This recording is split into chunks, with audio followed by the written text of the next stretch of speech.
Assalamualaikum warahmatullahi wabarakatuh. Puji beserta syukur marilah kita panjatkan kepada Allah Subhanahu wa Ta'ala yang telah memberikan beribu-ribu nikmat. Tidak lupa sholawat dan salam tercurahkan kepada Nabi Muhammad SAW, keluarganya beserta sahabat. Semoga kita semua mendapatkan syafaatnya dan mendapat petunjuk hingga hari kiamat nanti. Amin amin ya rabbal alamin. Perkenalkan, nama saya Muhammad Adnan Ayis dari kelas 10 MIPA 3, nomor absen 22. Sejarah dakwah Nabi Muhammad SAW di Madinah. Poin A. Perjuangan dakwah Nabi Muhammad SAW di Madinah. Nabi Muhammad SAW melakukan dakwah di Mekah secara sembunyi-sembunyi, kemudian dilanjutkan dakwah secara terang-terangan. Setelah melalui perjuangan yang sangat panjang dalam menegakkan ajaran Islam di Mekah, Rasulullah SAW dan kaum muslimin mendapat ancaman dan penekanan semakin keras di Mekah. Atas perintah Allah SWT, Nabi Muhammad SAW dan kaum muslimin kemudian melanjutkan dakwah di Madinah.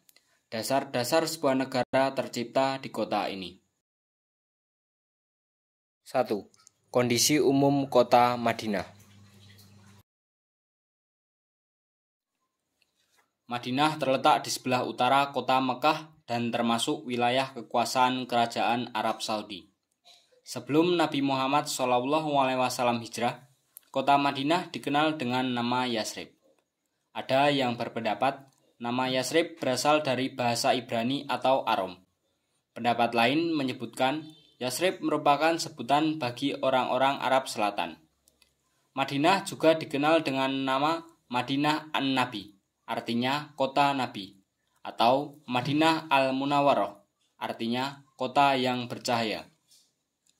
Penduduk Madinah bermata pencaharian sebagai pedagang, peternak, dan petani. Hal itu karena tanah Madinah yang terkenal subur. Sebelum Nabi Muhammad SAW hijrah, kondisi masyarakat Yasrib terdiri atas berbagai suku keturunan Arab dan Yahudi. Suku terkuat saat itu adalah suku Aus dan Khazraj. Persoalan yang dihadapi masyarakat Yasrib pada saat itu adalah tidak adanya pemimpin Yasrib yang mengayomi mereka. Akibatnya, sering terjadi peperangan antar suku. 2. Kisah hijrah Nabi Muhammad SAW di Madinah. A. Latar belakang hijrahnya Nabi Muhammad SAW di Madinah. Beberapa faktor yang melatar belakangi peristiwa hijrah Nabi Muhammad SAW ke Madinah sebagai berikut. Pertama, adanya tekanan dan pemboikotan dari kaum kafir Quraisy. 2.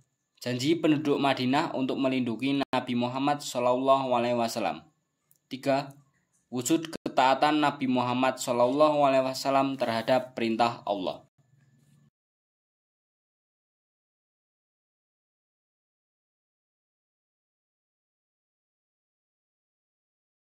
وَمَنْ يُهَاجِرْ فِي سَبِيلِ اللَّهِ يَجِدْ فِي الْأَرْضِ مُرَاغَمًا كَثِيرًا وَسَعَةً وَمَنْ يَخْرُجْ مِنْ بَيْتِهِ مُهَاجِرًا إِلَى اللَّهِ وَرَسُولِهِ ثُمَّ يُدْرِكْهُ الْمَوْتُ فَقَدْ وَقَعَ أَجْرُهُ عَلَى اللَّهِ وَكَانَ اللَّهُ غَفُورًا رَحِيمًا. B. Kronologi peristiwa hijrah Nabi Muhammad SAW ke Madinah. 1. Turunnya wahyu Allah Subhanahu wa Ta'ala, surat An-Nisa, surat keempat, ayat 100. Ayat tersebut merupakan perintah dari Allah Subhanahu wa Ta'ala untuk berhijrah dan memisahkan diri dari kaum kafir Quraisy. Kemanapun kaum muslimin pergi, mereka pasti menemukan tempat berlindung. Nabi Muhammad SAW pun senantiasa berusaha melindungi kaum muslimin dari siksaan kaum kafir Quraisy. 2. Permulaan hijrah. 3. rencana membunuh Nabi Muhammad SAW oleh para pemimpin Quraisy. 4.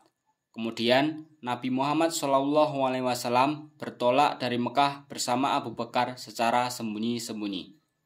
Kemudian selama dalam perjalanan mereka bersembunyi di Gua Sur selama 3 hari. Kemudian mereka melanjutkan dari Gua Sur ke Yasrib.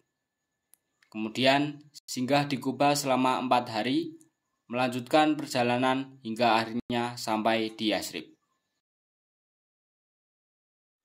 3. Substansi dan strategi dakwah Nabi Muhammad SAW di Madinah. 1.